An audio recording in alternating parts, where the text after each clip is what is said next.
Assalamualaikum warahmatullahi wabarakatuh. Alhamdulillahi rabbil alamin. Alhamdulillahilladzi arsala rasulahu bil huda wa dinil haqq liyudhhirahu 'ala ad-dini kullihi wa kafaa billahi shahida. Asyhadu an la ilaha illallah wahdahu la syarika lah wa asyhadu anna Muhammadan abduhu wa rasuluhu la nabiyya wa la rasula ba'dah. Allahumma salli wa sallim wa barik ala sayyidina wa nabiyyina Muhammadin wa ala alihi wa sahbihi ajma'in wa sallama tasliman katsira. Allahumma inna nas'aluka ilman nafi'an wa rizqan tayyiban wa 'amalan mutaqabbalan. Rabbi shrah li sadri wa yassir li amri wahlul 'uqdatam min lisani yafqahu qawli. Amma ba'du. Ahibbai fillah, arsyadani Allah wa iyyakum, yang kami hormati, yang kami muliakan segenap jamaah salat subuh keluarga besar Masjid Al-Muttaqin yang dirahmati Allah Subhanahu wa taala. Alhamdulillah, pada pagi hari ini kita semua bisa hadir di rumah Allah ini untuk melaksanakan salah satu wajiban kita. Semoga Allah mengistiqomahkan kita semua dalam ketaatan kepadanya, dan semoga kita istiqomah mengamalkan sunnah-sunnah Nabi Muhammad SAW sampai akhir hayat kita. Amin ya rabbal alamin. Baik, barakallahu fiik Bapak Ibu. Pada pagi hari ini insyaallah kita akan sama-sama mentadabburi ayat-ayat faridah atau ayat-ayat waris yang ada di dalam Al-Quran. Kita niatkan terlebih dahulu belajar ilmu waris sebagai bagian dari menyibukkan diri dengan Al-Quran. Dalam sebuah hadis yang diriwayatkan oleh Abu Sa'id Al-Khudri radhiyallahu anhu, hadisnya hasan, diriwayatkan oleh Imam Tirmidzi rahimahullah ta'ala. Hadis ini adalah hadis qudsi. Rasulullah bersabda, yaqulu tabaraka wa ta'ala, yaqulu rabbu tabaraka wa ta'ala. Allah berfirman, man syaghalahul Qur'an an dzikri wa mas'alati, siapa yang sibuk dengan Al-Qur'an, siapa yang disibukkan dengan Al-Qur'an daripada berzikir kepadaku dan memohon kepadaku, a'taitu afdhala ma utisailin, aku akan memberikan kepadanya apa-apa yang lebih baik daripada yang aku berikan kepada orang yang berdoa.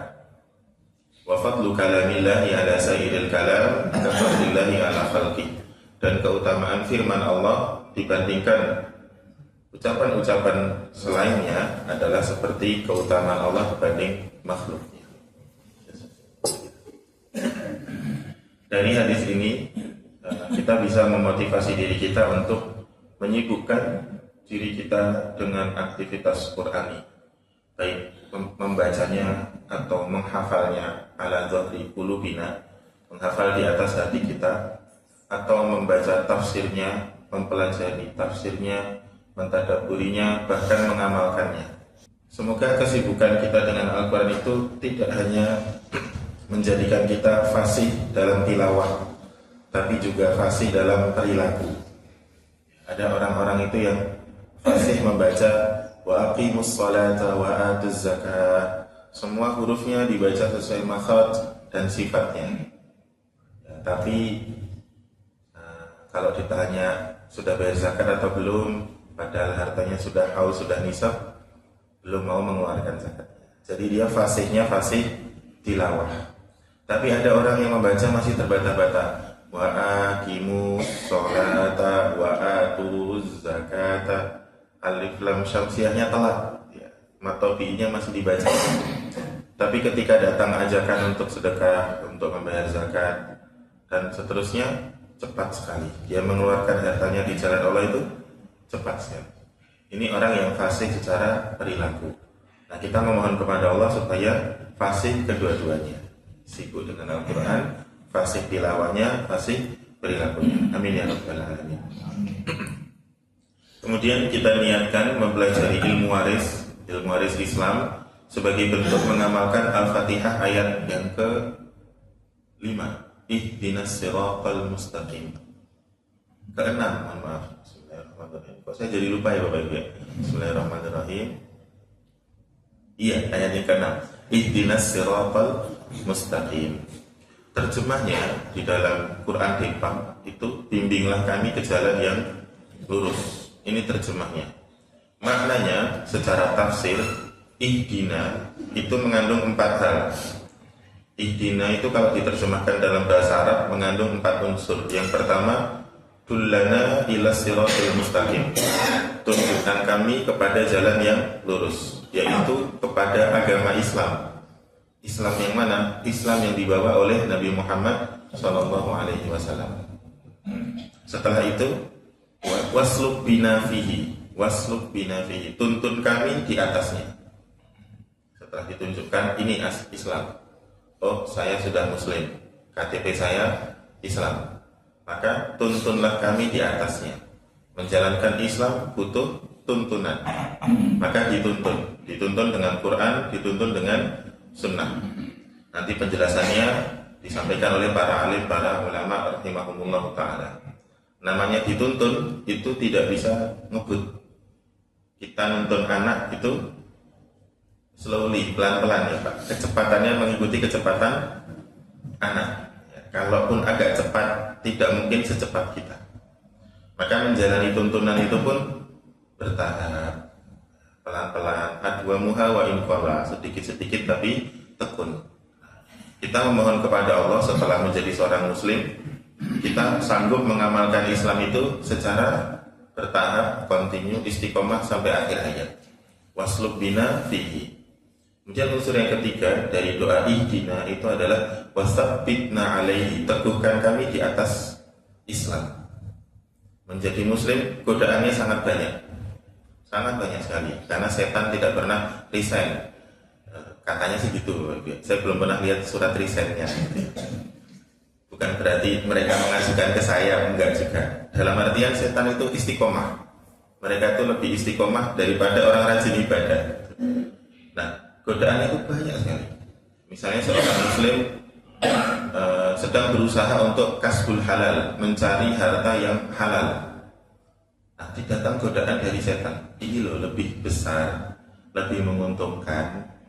Tapi akadnya ternyata ada yang menzolimi orang lain, atau akadnya ribawi. Sama-sama ridho tapi akadnya ribawi. Atau sama-sama ridho tapi akadnya transaksi haram. Jual beli homer, jual beli lain-lain. Nah, ini godaan. Dalam semua aspek kehidupan kita akan datang godaan. Maka kita memohon kepada Allah unsur yang ketiga, wasabbitna alaihi. Teguhkan ya Allah supaya kami tidak jatuh ke kanan, tidak jatuh ke kiri, tetap di tengah. Yang keempat, wazidna huda, dan tambahkan kepada kami pengetahuan, hidayah, ilmu dan pengetahuan.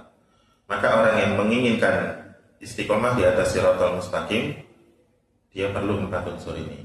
Menjadi seorang muslim, mengamalkan Islam dengan tuntunan dari Allah dan Rasulnya, meminta keteguhan dan terus diberikan ilmu. Wazidna huda. Nah, orang yang terus menerus menambah ilmunya, ilmu agama Islam, maka insya Allah sabat, teguh di atas agama Islam ini. Wallahu a'lam bishawab. Barakallahu fikum. Maka khusus dalam perkara waris, kita memohon kepada Allah supaya ditunjukkan ini loh tata cara pembagian waris menurut Islam. Nah, tuntunannya begini dalam Al-Quran dari ayat 7 An-Nisa sampai ayat ke-14 plus 176. Di hadis ada beberapa hadis Rasulullah berbicara tentang ilmu waris. Wasabbitna alaihi, nanti pas praktek pembagian warisan akan datang godaan. Salah satu saudara kita mungkin akan berbisik, gak usah pakai marwah itulah. Nanti bagian kita jadi sedikit. Gimana kalau kita bagi rata saja? Atau misalnya, gimana kalau fulan gak usah kita kasih? Bagaimana kalau adik-adik kita tuh gak usah saja? Kan kita yang tua, yang berkorban banyak membantu orang tua. Nah, ini godaan-godaan yang datang saat proses pembagian warisan. Wazidna huda, maka kita memohon kepada Allah supaya dalam praktek ilmu waris itu kita didampingi oleh orang-orang yang amanah, yang jujur dan amanah. Petugas KUA-nya amanah, notarisnya amanah, orang-orang di pengadilan juga orang-orang yang amanah. Dia tahu hukum Allah dan dia mau memutuskannya untuk kita semua. Wallahu ta'ala alam bishawab. Maka hadirin wal hadirat yang dirahmati Allah Subhanahu wa taala, di dalam fikih ilmu waris atau ilmu faraid ini kan ilmu yang jarang dibahas Bapak Ibu. Kalau fikih itu biasanya ya thaharah, salat, zakat, puasa, haji. Bicara warisan ini seru sebetulnya. Apalagi kalau ada hartanya di depan kita. Nah, itu lebih seru lagi. Lebih seru, lebih panas kadang-kadang ya. Lebih antusias itu lebih luar biasa. Karena di beberapa kasus yang saya menemani guru saya untuk mengatasi konflik warisan itu, tampak aura ingin menguasai itu luar biasa. Maka kita harus paham dulu bahwa unsur kajian ilmu faraid itu ada dua, unsur fikihnya dan unsur hitungan. Ada dua, kami ulang, unsur fikih dan unsur hitungan. Nah, untuk umat, untuk kaum muslimin yang awam itu prioritasnya belajar fikihnya. Contohnya misalnya memahami kaidah bahwa dalam Islam itu anak laki-laki mendapatkan dua bagiannya anak perempuan. Atau misalnya orang yang berbeda agama tidak bisa saling mewarisi. Kemudian ahli waris yang pasti dapat warisan itu tidak boleh mendapatkan harta dari jalur wasiat. Atau misalnya ada kerabat saudara laki-laki, saudara perempuan yang almarhum tidak boleh dapat warisan kalau almarhum punya anak laki-laki. Nah, ini fikih secara umum. Dan ini mudah difahami, mudah dipelajari oleh umat muslim meskipun beliau awam. Ini justru harus kita pahami terlebih dahulu. Karena banyak kaum muslimin menolak pembagian waris itu disebabkan langsung masuk hitungannya. Tidak dikasih prolog tentang fikihnya dulu. Diberitahu dulu hikmahnya. Kenapa laki-laki dapat dua bagiannya perempuan?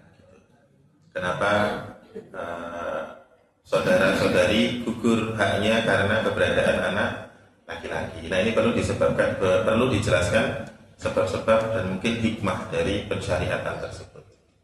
Wallahu a'lam bishawab. Jadi penting sekali mempelajari unsur fikih, dan insya Allah pagi ini kita masuk pada pembahasan unsur fikih terlebih dahulu. Adapun hitungan, beberapa kaum muslimin yang memang berminat dalam hitungan, yang pekerjaannya akuntan, yang pekerjaannya bendahara, yang pekerjaannya terkait dengan hitung-menghitung, tidak akan kesulitan dalam masalah menghitung. Apalagi sekarang banyak aplikasi, ada kalkulator waris, baik di Play Store maupun App Store, itu ada yang gratis, banyak iklannya, ada yang berbayar. Yang berbayar itu yang kalau kita masukkan datanya, kemudian kita klik enter hasil akhir, bahkan kita bisa mendownload hasil hitungan akhir beserta dalil-dalilnya. Sehingga sebuah keluarga yang punya konflik dalam pembagian waris punya acuan untuk kemudian nanti dibawa bermusyawarah atau diadukan ke KUA atau disengketakan ke pengadilan. Nah, ini masalah hitungan tidak kita bahas pada kesempatan kali ini. Kita bahas dulu pada fikih-fikihnya. Barakallahu fikum. Bapak Ibu sekalian yang kami muliakan, hafizakumullah taala. Kita masuk pada ayat pertama yang berbicara tentang warisan, yaitu pada surat An-Nisa ayat ke-7. Allah Subhanahu wa taala berfirman, "Lirrijali nasibum mimma tarakal walidani wal aqrabun, walin nisa'i nasibum mimma tarakal walidani wal aqrabun mimma qalla minhu aw katsur." Nasiban mafruḍa.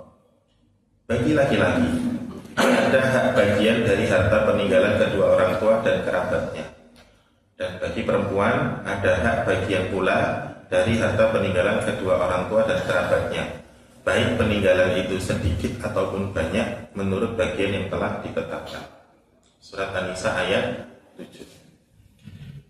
Ceritanya gini Bapak Ibu, dulu di zaman jahiliyah yang berhak mendapat warisan itu hanya laki-laki. Perempuan, ibu-ibu mohon maaf, perempuan dulu nggak dapat warisan. Bahkan perempuan itu menjadi komoditi waris. Perempuan itu diwariskan. Misalnya seorang laki-laki punya 4 istri. Kalau dulu bisa lebih ya, bisa 7, 11, swidak rolas. Itu banyak sekali lah ini ya. Swidak rolas itu berapa Pak ya? Banyak pokoknya. Misalnya dari istri pertama dia punya anak laki-laki. Punya anak laki-laki. Anggap aja Eko. Kemudian si laki-laki kan punya istri banyak. Nah istri yang ke-10 itu usianya lebih muda daripada si Eko. Lebih muda daripada si Eko. Dan tradisi zaman dahulu itu bukan sebuah aib. Seorang laki-laki menikah dengan perempuan yang masih sangat muda, itu tidak aib. Biasa kayak gitu. Maka kemudian ketika si laki-laki ini meninggal, anak pertamanya dari istri pertama ini mendapatkan warisan mantan istri bapaknya. Kedua, yang ketiga, saya punya ke-10 yang masih muda, ya sudah diserahkan menjadi warisan, bahkan sampai segitunya. Nah, kasus pada ayat ke-7 ini adalah pada suatu hari ya, datanglah seorang sahabiah perempuan datang kepada Rasulullah. Wahai Rasulullah, suamiku namanya Aus bin Sabit al-Ansari wafat, mati syahid dalam sebuah peperangan. Semua hartanya diambil 2 saudara laki-lakinya, mas sama abangnya diambil. Padahal Aus itu punya saya, istrinya 1 dan 2 anak perempuan. Wahai Rasulullah, ini benar begini, kami, saya, istri dan anak perempuan ini nggak dapat jatah apa-apa. Semuanya diambil semua sama saudaranya. Kemudian Rasulullah menjawab, tunggu hai Ummu Qudjah, tunggu dulu sampai nanti Allah memberikan jawaban atas pertanyaan. Kemudian Rasulullah memanggil 2 saudaranya Aus bin Sabit. Wahai fulan, jangan kamu apa-apakan dulu hartanya Aus. Ya, tunggu sampai Allah Subhanahu wa taala memberikan keputusan. Jadi Rasulullah saat itu pun belum tahu bagaimana mengeksekusi harta warisan. Tidak lama Allah menurunkan surat An-Nisa ayat 7 sampai ayat ke-12, bahkan sampai ayat 14, rincian tentang warisan tersebut. Maka kemudian Allah membagi untuk istrinya Aus seperdelapan, 2/3 untuk 2 anak perempuannya Aus, dan sisanya diberikan kepada 2 saudara kandungnya Aus bin Sabit al-Ansari. Nah, hadirin yang kami muliakan, hafizakumullah ta'ala, turunnya masalah warisan itu disebabkan karena kaum Hawa protes. Ini benar kami gak tahu. Jadi inisiatif perempuan untuk menuntut keadilan kepada Nabi Muhammad SAW. Maka Allah turunkan ayat waris, sehingga Islam mengangkat derajat perempuan yang dulunya dia nggak dapat warisan, bahkan dulu dia diwariskan, naik derajatnya menjadi hamba Allah yang sama-sama berhak mendapatkan warisan. Bahkan di sini merubah status. Dulu laki-laki yang bisa dapat warisan itu hanya laki-laki yang bisa mengendarai kuda, bisa menombak, bisa melempar panah dan mengayunkan pedang. Artinya laki-laki yang sudah pernah berperang, sudah bisa bekerja. Kalau laki-laki belum pernah gawe, belum pernah bekerja, maka nggak berhak dapat warisan. Dengan surat An-Nisa ayat 7 ini hukumnya berubah. Maka bapak-bapak, kalau ibu-ibu, ini uangnya mana habis, nggak apa-apa Pak, dari sananya begitu ya. Kalau nggak begitu, nggak turun ayat-ayat warisan. Jadi beberapa syariat itu turun karena emansipasi sahabat perempuan, berkeluh kesah kepada Nabi Muhammad SAW, lalu turunlah beberapa syariat. Contohnya ayat waris ini, dan contoh yang lain itu syariat zihar, masalah zihar. Zihar itu seorang laki-laki mengharamkan istrinya. Seorang laki-laki mengharamkan untuk menjimai istrinya. Nah, kemudian itu dianggap seperti mentalak, tapi tidak mencerai, tapi tidak mengumpuli lagi istrinya. Maka turun surat Al-Mujadilah yang qad sami Allahu qawlan lati tujadiluka fi zawjiha dan seterusnya.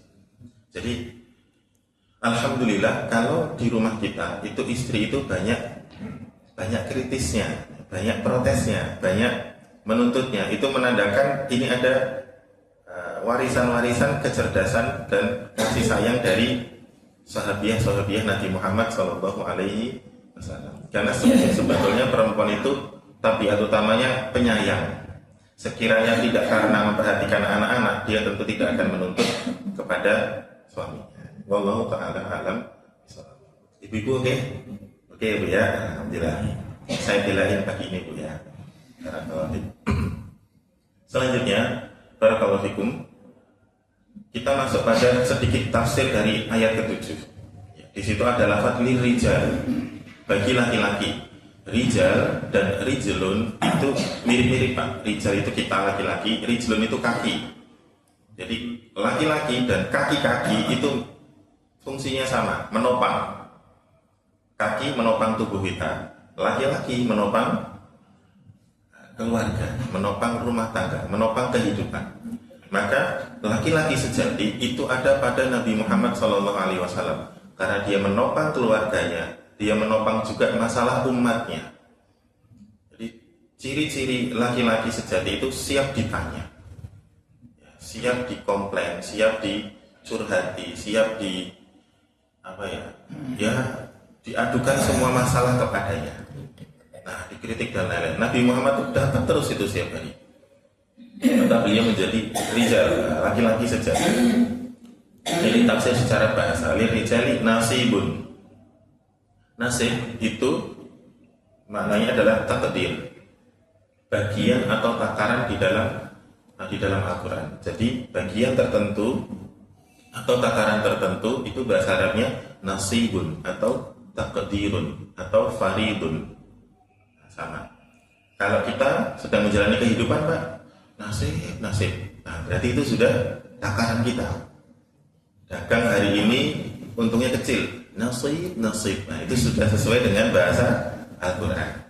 Oh, ini sudah takdir saya. Sama, nasib dan takdir itu artinya takaran. Kemudian mafruḍah itu bagian yang harus atau lazim. Nasiban mafruḍah. Salat itu ada istilah salat fardu, salat yang sudah ditetapkan. Maka fariḍah itu pembagian harta yang sudah ditetapkan. Kalau salat fardu ada 5, subuh, zuhur, asar, maghrib, dan isya. Sudah ditetapkan oleh Allah Subhanahu wa Ta'ala. Fariḍah atau faraid itu adalah bagian harta yang sudah ditetapkan oleh Allah Subhanahu wa Ta'ala. Ini tafsir secara ringkas. Kemudian tadabbur dari ayat ini. Nah, ini poin pentingnya yang mungkin agak panjang. Pada kalimat taroka, lirijali nasibum mimma taroka. Bagi laki-laki dan perempuan ada bagian yang dari peninggalan orang tua maupun kerabatnya. Peninggalan harta dalam bahasa Arab disebut dengan tirkah. Taroka yatruku tirkah. Kalau usaha spiritual untuk meraih sesuatu disebut tirakat. Tirakat atau tirakat, meninggalkan ini, meninggalkan itu, meninggalkan makan manis, meninggalkan gula untuk mendapatkan tubuh yang lebih sehat, meninggalkan tidur malam, bangun tahajud untuk mendapatkan ketenangan hati, meninggalkan makan yaitu berpuasa untuk mendapatkan keteguhan hati. Itu disebut dengan tirakah, tirakatun atau tirakatun. Nah, tirkah itu harta peninggalan. Sebelum nanti kita bahas waris panjang lebar Pak, kita bahas dulu tentang harta peninggalan itu yang mana. Secara umum, seluruh harta benda yang ditinggalkan oleh mayit itu bisa disebut tirkah. Yang pertama, benda. Memang wujudnya benda. Bisa rumah, mobil, tanah, kendaraan. Bahkan benda khusus yang hanya digunakan laki-laki itu bisa diwariskan kepada perempuan. Seperti senjata, cangkul, peralatan tukang, yang umumnya digunakan laki-laki itu tetap diwariskan kepada perempuan. Atau sebaliknya, benda-benda yang hanya digunakan perempuan itu bisa diwariskan kepada laki-laki, seperti emas, gelang, cincin, perhiasan-perhiasan yang umumnya dipakai oleh kaum Hawa itu tetap menjadi tirkah, warisan untuk laki-laki. Secara umum ini yang pertama, tirkah itu benda. Yang kedua jelas uang, atau yang fungsinya seperti uang. emas, dirham, dinar, dan lain-lain. Kemudian ada yang bentuknya hak khiyar, hak untuk memilih melanjutkan jual beli atau tidak, hak untuk menuntut kisos, hak untuk menerima diat. Diat itu begini Pak, misalnya kalau kisos itu membalas sepadanan. Misalnya bapak saya, dia memiliki orang tua, kakek saya meninggal dibunuh oleh tetangganya, maka bapak saya boleh menuntut kisos. Bapak saya belum sempat menuntut, beliau wafat, maka hak kisos itu turun ke saya akan menuntut tetangga kakek saya, karena dia telah membunuh kakek saya. Nah, ini namanya hak kisos. Atau hak diat itu hukuman yang bentuknya pembayaran denda. Jadi misalnya nyawa seorang mukmin dihitung seperti 100 ekor unta yang 50 dalam keadaan bunting. Nah, itu harusnya dibayarkan kepada bapak saya. Karena kakek saya meninggal, orang ini membayar diat kepada bapak saya. Bapak saya belum sempat menerima, maka diat itu diberikan kepada saya. Nah, ini disebut dengan hak. Atau hak pengurusan binatang peliharaan. Misalnya bapak saya memelihara mukallabin, anjing yang dilatih untuk berburu. Nah, sedangkan anjing ini kan nggak boleh diperjualbelikan. Nah, ketika beliau wafat, maka hak pengasuhan mukallabin, anjing-anjing untuk berburu ini pindah ke saya. Itu bisa Pak. Atau royalti, panjenengan Bapak Ibu menulis kitab, menulis buku, lalu bestseller, kemudian wafat, maka royaltinya bisa diwariskan kepada ahli warisnya Bapak Ibu. Jadi ada harta yang ainnya, zatnya itu memang harta, ada yang sifatnya hak atau kekuasaan. Wallahu a'lam bishawab. Kemudian selanjutnya kita bahas pada fokus harta yang bentuknya harta. Pada kasusnya Aus bin Sabit al-Ansori yang menjadi sebab turunnya surat An-Nisa ayat 7, itu ada protes istri tentang harta suaminya. Nah, kita bahas dulu batasan harta suami dan istri. Batasan harta suami dan istri. Di Arab pada umumnya harta suami milik suami, harta istri milik istri, tidak dicampur. Begitu juga orang Cina, mereka tidak terbiasa mencampur harta suami dan harta istri. Di Indonesia sebagian kita punya kebiasaan mencampur harta suami dan istri. Itu sudah kita usaha bareng-bareng, kita pakai bareng-bareng, kita bangun bersama, kita kumpulkan bersama, maka kemudian tidak jelas mana yang harta suami, mana yang harta istri. Maka muncul istilah gonogini, harta gonogini.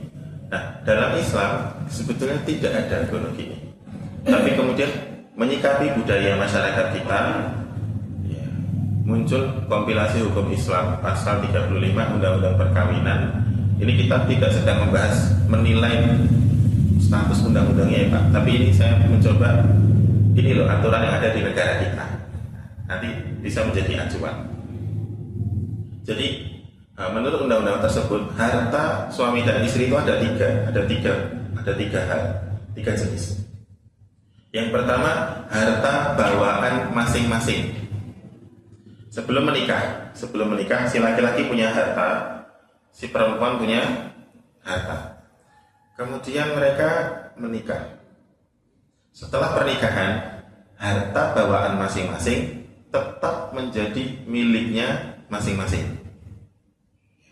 Dan masing-masing orang ini punya hak untuk melakukan perbuatan hukum terhadap hartanya sendiri. Dia mau belanja, dia mau tabung, dia mau invest, terserah. Karena hartanya masing-masing. Tidak perlu minta izin antara keduanya. Ya, harta suami ya nggak perlu izin istri, atau istri tidak perlu minta izin suami karena hartanya masing-masing. Ini sebelum menikah punya tabungan yang laki-laki, setelah menikah, wah kayaknya joran pancing saya perlu di-upgrade misalnya Pak ya. Ya sudah beli aja gitu, nggak usah bilang istrinya karena hartanya masing-masing. Kok jadi bahas joran ya Pak ya? Kita lanjutkan Pak. Yang kedua, harta masing-masing suami dan istri yang diperoleh melalui warisan atau hadiah dalam perkawinan. Kalau tadi kan sebelum menikah sudah bawa harta, ya sudah punya masing-masing. Nah ini setelah menikah. Setelah menikah, yang laki-laki dapat hibah dari ayahnya atau saudaranya, dapat warisan, harta-harta yang dia tidak perlu berusaha, harta-harta yang dia tidak perlu berusaha, pokoknya dapat dikasih aja. Atau yang perempuan juga dapat dari orang tua, sanak famili dan kerabatnya tanpa usaha. Maka yang ini tetap menjadi milik masing-masing. Tetap menjadi milik masing-masing. Nah, harta yang bawaan yang nomor satu tadi dan yang kedua ini tidak otomatis menjadi harta bersama. Tidak otomatis menjadi harta bersama, sudah milik masing-masing. Sampai sini bisa dipahami Bapak Ibu? Nah, yang ini perlu diaudit. Monggo di rumah nanti dicek. Saya sudah nikah 70 tahun tuh langgeng, Masya Allah ya. Itu kekayaannya udah 271 triliun mungkin ya Pak ya. Mungkin diaudit dulu. Punya istri saya mana, punya saya mana. Walaupun kita bapak-bapak harta kita tuh biasanya di garasi sama yang di box tukang aja Pak. Sisanya punya istri semua biasanya ya. Nah ini perlu dipisahkan supaya apa? Jelas. Saya nggak ngajari bapak ibu berantem, enggak Pak. Nanti syariatnya begitu Pak ya, dipisah. Nah, harta bersama yang diakui oleh syariat itu adalah jika setelah menikah suami berpenghasilan, dia bekerja punya penghasilan, istri bekerja punya penghasilan, lalu digabungkan harta itu.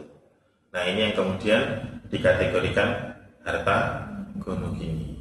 Yang laki kerja, yang perempuan kerja, lalu digabungkan. Atau suami dan istri punya usaha bersama, punya toko bersama, atau kontrakan yang dibangun dari uang bersama, dikelola bersama, menjadi milik bersama. Nah ini yang masuk pembahasan gonogini yang sesuai syariat. Nanti kalau salah satunya meninggal, dilakukan dulu penyesuaian.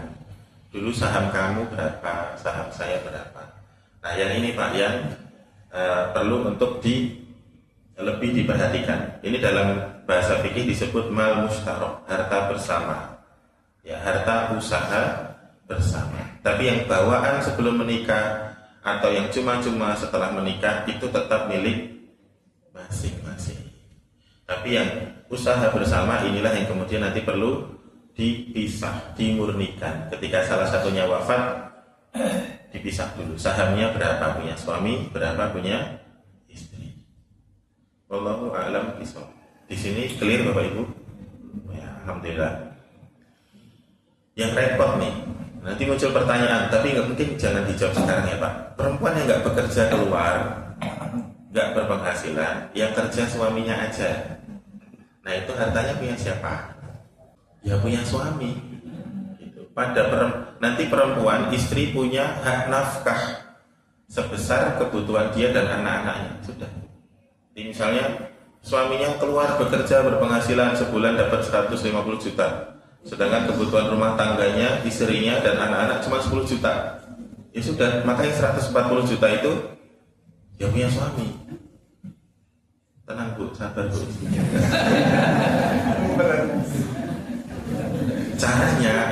Caranya itu ruko dijual ya, gitu. Kita invest di situ lah. Ayah kan punya uang lebih. Nah, oke Mbak, atas nama aku ya. Nah, atas nama istriku. Nah, istri pinter-pinter berbisik. Jadi laki-laki itu lebih kalah dibisiki daripada di teriyaki, kan? Kayak nama makanan, teriyaki.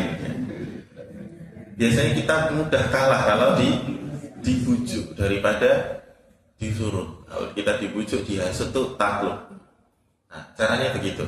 Bagi perempuan-perempuan yang mungkin tidak bekerja keluar rumah, pandai-pandai mengayunkan suara kepada suaminya. Ini cara yang pertama. Mudah-mudahan manjur. Ya. Mudah-mudahan manjur ya. Atau yang kedua, nanti perlu dilihat batasan nafkah itu apa aja. Maka pandai-pandai minta uang jajan, Bu. Ini aku butuh untuk sedekah, ini aku butuh untuk infak. Infak di mana, Ma? Infak di mall, Shopee, Tokopedia. Nah, infak membelanjakan harta. Ya sudah, pandai-pandai lah. Kalau punya suami pintar cari duit, maka harus pandai-pandai berbisik dan mengelola uang tersebut. Tapi tetap harus amanah, karena perempuan akan ditanya oleh Allah Subhanahu wa taala bagaimana dia mengelola harta suaminya. Jadi intinya ini bisa diselesaikan dengan baik-baik. Wallahu a'lam. Kita lanjutkan aja, nanti ribet yang ini ya. Harta masing-masing sudah jelas. Itu harta yang muncul ketika dua-duanya masih hidup. Nah, Bapak Ibu kami muliakan, ada beberapa jenis harta yang baru muncul setelah seseorang wafat. Dan ini kadang-kadang bikin bingung orang-orang, ini warisan atau bukan. Yang pertama, uang pensiun. Ada seseorang bekerja sebagai pegawai, lalu pensiun. Karena dia pensiun, baik karena masa jabatannya habis atau karena meninggal, dia dapat uang pesangon. Kalau uang pesangonnya hanya dapat sekali, hanya dapat berapa? Sekali saat dia meninggal atau berhenti, maka uang pesangon ini masuk kategori warisan. Maka harus dibagi menggunakan hukum waris Islam yang dapat sekali. Tapi kalau pensiun yang bulanan,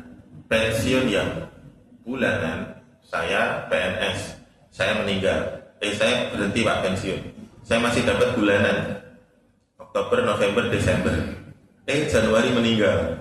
Nah, uang pensiun itu dialihkan kepada istri saya oleh negara, urutannya diberikan kepada istri saya. Maka yang bulanan ini yang dilanjutkan kepada istri bukan warisan, bukan kategori warisan. Ya sudah, itu milik istri dari negara untuk istrinya almarhum.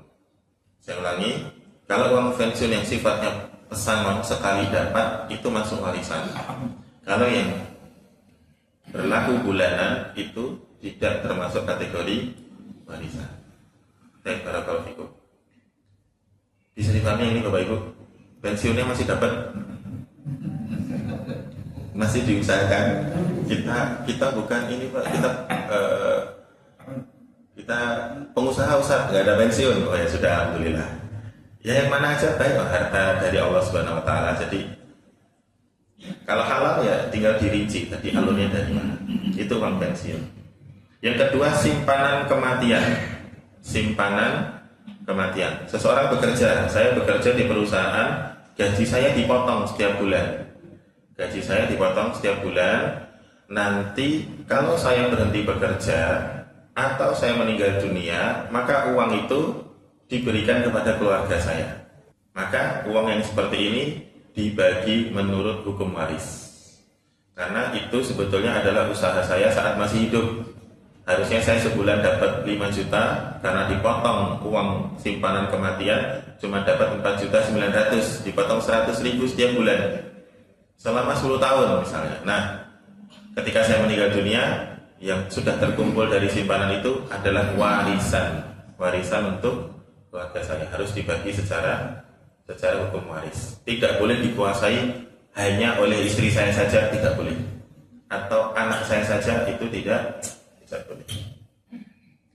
Yang ketiga, santunan asuransi dari negara. Asuransi di sini asuransi sosial Bapak Ibu, bukan asuransi yang kita reguler bayar dalam jumlah tertentu nanti dapat sekian, bukan yang asuransi pada umumnya. Tapi ini asuransi sosial dari negara yang kalaupun ada premi kecil dan sifatnya sukarela, tidak terpaksa. Jadi inisiatif negara atau BUMN tertentu yang nanti memberikan santunan kepada karyawannya yang meninggal dunia. Asuransi kematian, tapi sifatnya sosial. Nah, kalau ini masuknya bukan warisan. Saya bekerja di BUMN, di sebuah perusahaan. Kemudian, ini ada asuransi kematian, kecil kok, mau bayar boleh, nggak bayar juga boleh, tapi daftar. Dan saya daftar, dapat asuransi. Dalam sebuah pekerjaan saya meninggal dunia Pak, itu kecelakaan atau bagaimana, maka saya mendapatkan, keluarga saya mendapatkan uang asuransi tersebut, maka ini tidak termasuk warisan. Lalu untuk siapa harta tersebut? Dicek di kantor itu asuransi di atas namakan siapa? Istri saya atau anak saya? Kalau atas nama istri saya, berarti uang itu untuk istri saya. Begitu saja. Ini lebih sederhana. Kemudian yang keempat, ini yang paling umum, amplop atau sumbangan ketika takziah. Saya nggak tahu kalau di sekitar sini ada nggak tradisi itu. Ada ya Pak ya? Ya sudah, mau gimana ya? Ya nggak apa-apa. Biasanya kalau di kampung sawah, di Peturenan, keluarga Betawi, keluarga istri saya itu, kalau ada takziah, ada baskom, nanti ditutup kain, nah orang-orang masukin ke situ. Amplop takziah ini, kenapa baskom? Kenapa enggak kayak yang pernikahan itu? Ya beda lah, kayak ini kalau pernikahan sohibul hajat Ustaz, kalau ini sohibul musibah, makanya pakai baskom, biar masuknya cepet banyak gitu kali ya. Sumbangan ketika takziah ini statusnya hibah orang-orang kepada keluarga mayit. Maka kalau hibah itu tidak bisa diberikan kepada orang mati. Hibah itu hanya bisa diberikan kepada orang yang masih hidup.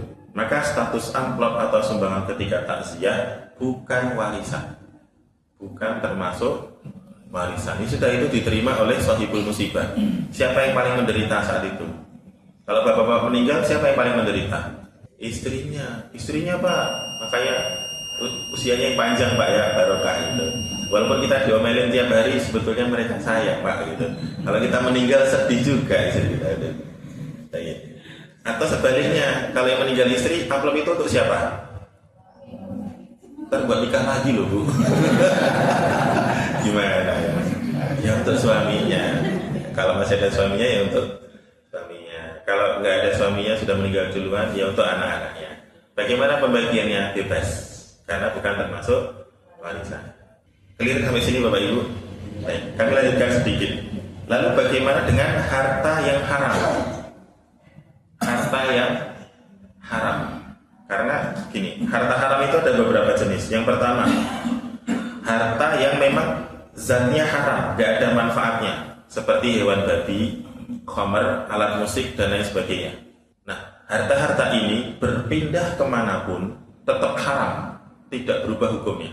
Babi meninggal di Arab, ya tetap haram Pak. Walaupun meninggalnya di Jeddah gitu, ini tetap haram, dia najis gitu, nggak berubah statusnya.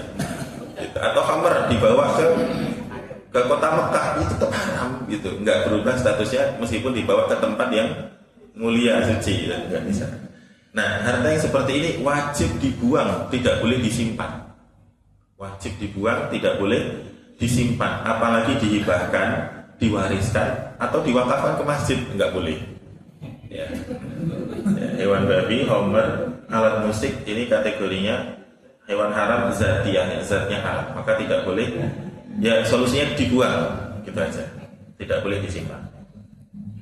Yang kedua, harta haram yang didapat dengan cara zalim. Harta haram yang didapat dengan cara zalim seperti korupsi, mencuri, menipu, dan lain-lain, maka wajib dikembalikan kepada pemiliknya. Kalau korupsi ya dikembalikan kepada negara. Kalau keenakan bawa uang yayasan, ya balikin kepada pengurus yayasan. Kalau perorangan, ya kembalikan kepada orangnya. Harus dikembalikan. Kalau tidak memungkinkan untuk dikembalikan kepada pemiliknya, misalnya seseorang dulu pernah mencuri motor, nggak tahu itu motor siapa, nggak tahu motor siapa, udah dijual, udah dipakai, tapi dia ingat dulu kira-kira motor itu pasarannya harganya, misalnya dia mencuri motor pasarannya 20 juta, sekiranya dia tidak bisa mengembalikan kepada pemiliknya, nggak mungkin, maka dia bersedekah atas nama pemilik.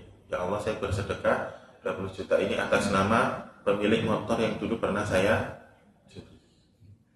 Ini yang repot kalau yang nyuri dari uang rakyat ini Pak. Ini rakyat yang mana gitu. Dia menipunya se-Indonesia gitu kan. Wah, repot ini. Jadi itu selamanya tidak akan berubah statusnya menjadi halal. Dia harus mengembalikan kepada pemiliknya. Nauzubillah, jangan sampai kita jatuh pada jenis harta haram yang satu maupun yang kedua. Nah, yang ketiga juga nggak boleh Pak sebetulnya. Yang ketiga itu harta haram yang didapatkan dengan cara saling ridho. Dua orang saling ridho, tapi transaksinya itu haram menurut Allah Subhanahu Wa Taala. Satu, hasil riba. Riba itu kan saling ridho Pak sebetulnya. Saya minjem ke Bapak 1 juta, Ustaz nanti kembalikan ya 1.100.000. Oke, nggak masalah. Nah, saling ridho. Nah, ini riba haram. Maka cara mengatasinya adalah dikembalikan lebihannya itu kalau ribawi. Atau jual beli, ini mohon maaf, dari buku yang saya baca, rokok masuk kategori haram. Tapi kalau panjenengan berpendapat makruh, ya berarti makruh gitu. Sesuai tingkat kesadaran masing-masing ya Pak ya. Jadi rokok itu hukumnya kalau menurut saya ya makruh atau haram. Makruh atau haram, nggak sampai mubah apalagi sunnah, nggak mungkin ya. Meskipun makruh, merokok sembarang tempat itu juga perlu dilihat. Kalau merokoknya samping ibu hamil, ya haram. Merokoknya di samping orang asma, haram. Walaupun rokoknya misalnya pilih pendapat ya makruh misalnya. Atau jual beli homer, atau hasil layanan haram. Hasil layanan haram. Bapak-bapak bayangin apa nih? Tahulah ya Pak ya, misalnya oh, kamu baik banget ya, ini saya kasih uang, terima kasih ya Pak, besok datang lagi. Ya ini hasil layanan haram. Ya, laki-laki berzina, perempuan jual kupu-kupu malam lah bahasanya. Nah ini transaksi saling ridho, saling ridho. Tapi ini haram. Ya sudah, ya tidak berubah, ya haram uangnya. Nah masalahnya adalah bagi ahli waris. Bagi ahli waris, untuk nomor 1, nomor 2 itu nggak bisa diwarisi. Harta yang zatnya haram nggak bisa diwariskan. Atau harta yang didapat dengan cara yang zalim tidak boleh jadi warisan. Lalu bagaimana kalau harta itu tadi didapat dengan cara yang jenis ketiga, saling ridho? Ada 2 pendapat ulama. Menurut pendapat ulama Hanabilah, Syafi'iyah, dan Hanafiyah, harta yang tidak halal bagi pemilik pertama, yang haram tadi menurut pemilik pertama, berlaku juga haram untuk pemilik berikutnya. Jadi kalau ada seorang perempuan dapat uang dari cara menjual dirinya menjadi kupu-kupu malam, melacur, hartanya haram, maka itu haram juga untuk keluarganya, haram. Atau seorang laki-laki korupsi, maka itu haram juga untuk keluarganya. Atau dia bermuamalah dengan riba, maka haram juga untuk keluarganya. Ini pendapat jumhur ya, salah di antaranya ulama Hanafiyah, Syafi'iyah, dan Hambali, serta difatwakan oleh Lajnah Daimah. Tapi ada pendapat kedua, itu haram bagi yang pertama, tapi halal bagi yang kedua. Jadi haram bagi yang mencari, tapi halal bagi yang menerima. Ini pendapat sebagian ulama Hanafiyah, Imam Hasan Al-Basri dan Az-Zuhri, yang dikuatkan oleh Ibnu Utsaimin. Al-ithmu lil kasib wa laysa lil akil. Jadi dosanya ditanggung sama yang mencari, tapi yang memakan tidak masalah. Walaupun biasanya yang kayak gini keberkahannya sedikit, nanti tetap muncul banyak problem. Wallahu a'lam bishawab. Barakallahu fikum. Sedikit lagi, jadi kesimpulannya tentang harta haram, para ulama menegaskan bahwa matinya seseorang itu tidak bisa merubah hartanya yang haram menjadi halal.